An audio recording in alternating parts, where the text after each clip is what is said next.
Jika kita banyak baca, itu sama halnya kita banyak makan. Ketika kita banyak makan, berarti banyak hal yang ingin dikeluarkan. Nah, seperti juga dalam dunia literasi. Kalau kita banyak baca, otomatis banyak yang bisa dikeluarkan. Jadi yang pertama itu, kita harus banyak baca.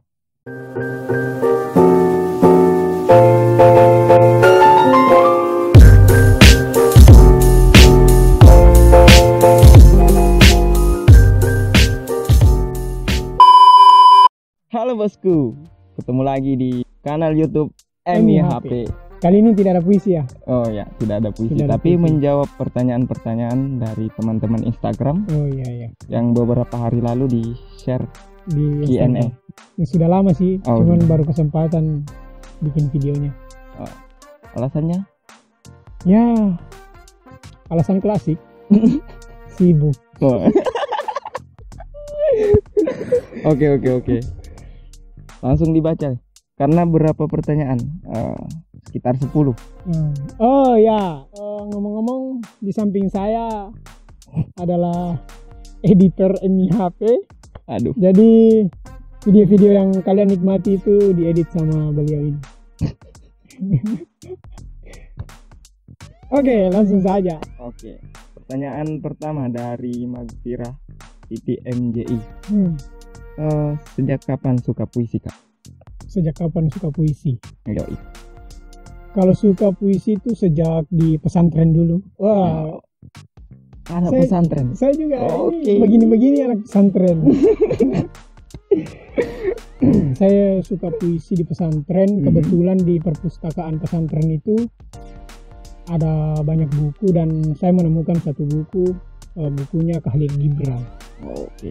Khalil Gibran, dan saya baca-baca ternyata menarik. Dari situ saya mulai suka puisi. Oke. Jadi buku itu isinya puisi.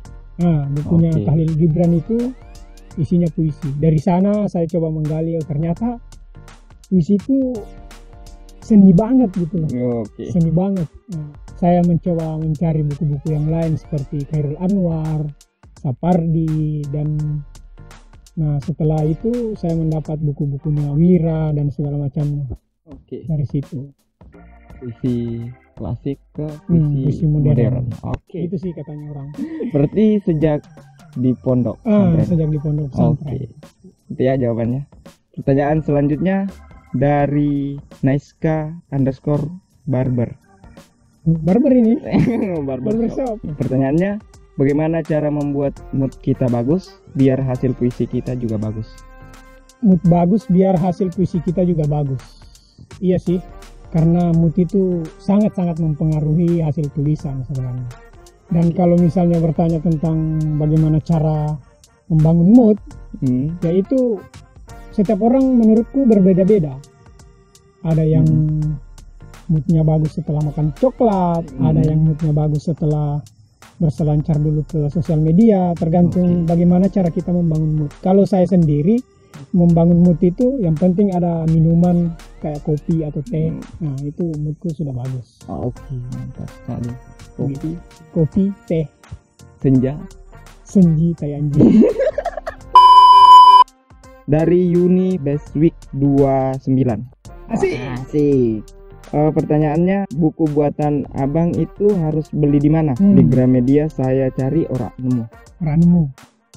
Sampai sekarang masih banyak yang mencari buku saya yang judulnya Kamu Menanam Rasa Menuai Luka. Oke. Dari DM, dari Mantap chat yang masuk, dari segala macam di sosmed. Masih banyak yang nanyain. Sebenarnya buku itu sudah tidak diperjualbelikan lagi. Oke, alasannya. Karena alasannya ya ada satu dan lain hal lah Oke. yang tidak perlu saya publish di sini. Pokoknya buku itu sudah tidak diterbitkan lagi. Mungkin suatu saat Akan akan diterbitkan lagi. Oke. Ya.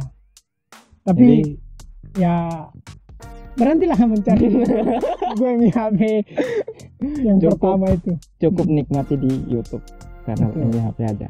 Kalau kedepannya ada rencana untuk membuat buku, Oh ya, kalau kedepannya pasti ada. Pasti setiap pengkarya, apalagi di penulisan, pasti ada rencana ke arah sana. Oke. Tapi belum terrealisasikan Oke. karena satu dan lain hal juga.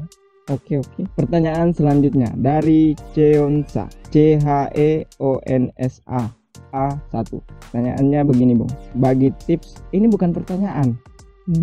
Bagi tips cara buat puisi atau syair yang keren, sekalian referensi buku-buku yang sering Abang baca. Jujur saya tidak ada tips untuk bagaimana cara membuat puisi yang bagus atau keren. Karena menurut saya karya saya itu masih sangat kurang. Tapi kalau misalnya bertanya bagaimana cara saya untuk membuat puisi atau prosa seperti prosa-prosa atau puisi saya bisa membagikannya. Jadi yang pertama itu sekali lagi seperti kata-kata Bung Firsa ya, karena kiblat saya juga ke sana. Banyak baca, maka akan banyak yang bisa dikeluarkan. Jadi analoginya seperti ini. Bung Firsa pernah berkata bahwa jika kita banyak baca, itu sama halnya kita banyak makan. Ketika kita banyak makan, berarti banyak hal yang ingin dikeluarkan. Nah, seperti juga dalam dunia literasi. Kalau kita banyak baca, otomatis banyak yang bisa dikeluarkan. Jadi yang pertama itu, kita harus banyak baca. Dan yang kedua, keluarkan yang apa yang kamu resahkan. Belakangan itu metafora-metaforanya, belakangan itu kata-kata yang bersayapnya. Nanti itu kalau sudah banyak baca, pasti akan keluar sendiri. Dan yang ketiga ya, sekali lagi, terus latihan. Karena saya juga pernah mendengar seorang penyair hebat yang mengatakan menulis itu seperti penembak jitu. Penembak jitu itu berulang kali, ratusan bahkan ribuan kali membidik sasarannya. Jadi menulis itu seperti itu. Jadi kita harus banyak latihan sehingga nanti di waktu berproses itu pasti kita akan bisa matang. Dan saya tidak mengatakan bahwa saya sudah matang, tapi saya sampai sekarang masih berproses. Ya, sip. Jadi dari membaca terus menulis, banyak menulis, latihan. Latihan.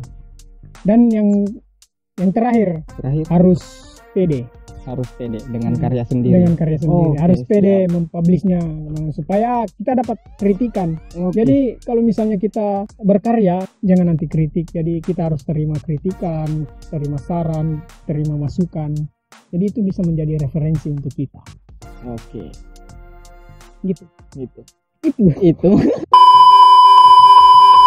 Oke, pertanyaan selanjutnya, Bung, dari Wahyu SBLLAH. Ya. Masih di Malang, Bang, atau sudah balik ke Sulawesi? Ya, saya sekarang di Sulawesi, makanya panas coy. Sulawesi panas, betul. Panas. Oke, sudah dijawab ya. Sekarang di Sulawesi bukan panas. Di Malang lagi. Kapan ke Malang, Bang? Kapan ke Malang belum tahu ya. Saya tidak ingin janji teman-teman saya di sana karena teman-teman saya sudah menunggu di sana, tapi ya sekali lagi belum ada kesempatan. Berarti rindu dengan kota Malang.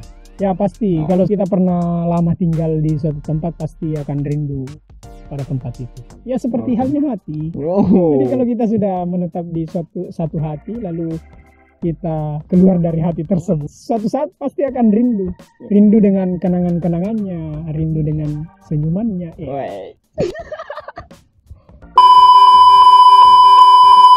Pertanyaan selanjutnya, bagaimana itu Kak menurut Kak yang dibilang the power of orang dalam?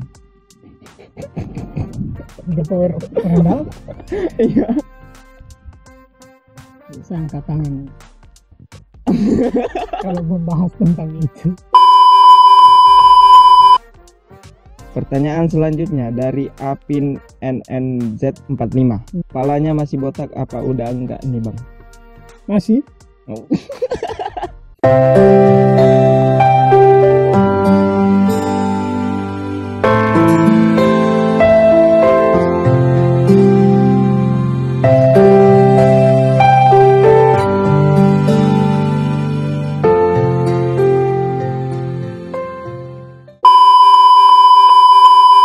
Pertanyaan selanjutnya dari Andi_Condang. Andi Condang. Siapa ini? Kayak kenal. Pertanyaannya begini Bung, pernah nggak sih lu nembak cewek dengan puisi? Kalau iya gimana kronologinya? Kalau enggak, kenapa nggak dicoba? Pernah nggak? Oh pernah. Coba lah kronologinya. Kronologinya tuh Condang yang tahu. Karena saya bareng dia waktu itu. Oh, Ya. itu di zaman kapan? Waktu masih zaman aliyah dulu. Oh. Aliyah SMA. Pakai puisi? Pakai puisi. Oh, oke. Pakai puisi. Dia tahu kok. Sampah coba. Karena sudah banyak pertanyaan yang sudah dijawab dan semoga puas dengan jawaban-jawaban dari MIHP. Amin. Cukup sekian, selamat bertemu di video-video selanjutnya, puisi dan Q&A lah. Ada video prank? Saya tidak terfokus pada situ. Kalau misalnya berkarya ya berkarya aja. Berkarya. Puisi. Dandut. Oke, terima kasih Terima teman-teman. kasih bosku.